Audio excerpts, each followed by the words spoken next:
গুনে গুনে পুলিশের গাড়িতে ওঠানো হচ্ছে।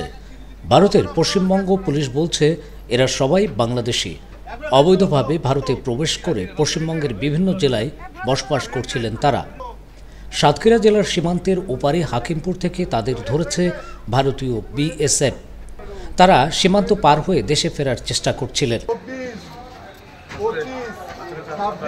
পশ্চিমবঙ্গের উত্তর 24 পরগনা জেলার হাকিমপুর সীমান্ত এলাকায় ধরা পড়ার পর তাদের আনা হয় বসিরহাটের স্বরূপপুর পুলিশ স্টেশনে।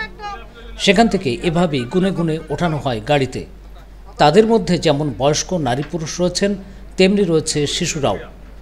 গুনতে গুনতে সংখ্যাটি গিয়ে থামল 45-এ। পুলিশ বলছে তারা সবাই ভারতে অবৈধভাবে বিভিন্ন সময় অনুপ্রবেশকারী বাংলাদেশি। এই 45 জনের বাড়ি বৃহত্তর যশোরের যশোর, সাতক্ষীরা, নড়াইল এবং বাগেরহাট জেলায়।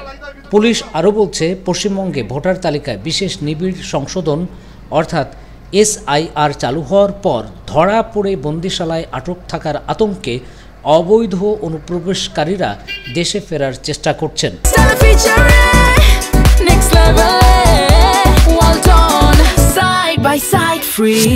স্বরূপপুর থানা থেকে এই 45 জনকে 1 নভেম্বর তোলা হয় বসিরহাট মহকুমা আদালতে। পশ্চিমবঙ্গের পুলিশ বলছে আদালতে তারা বাংলাদেশ থেকে ভারতে অনুপ্রবেশের কথা স্বীকার করেছেন। আদালত তাদের 14 দিনের জন্য জেলে রাখার আদেশ দিয়েছেন।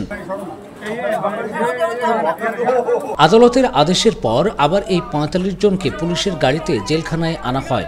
সেখানেও গুনে গুনে তাদের নামানো হয়। তবে নামানোর সময় পুলিশকে বলতে শোনা যায় সংখ্যাটি 46।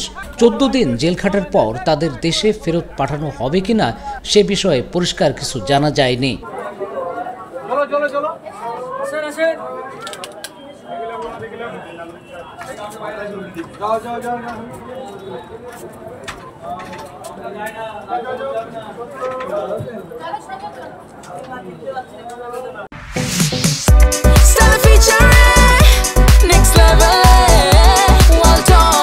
Side by side fridge.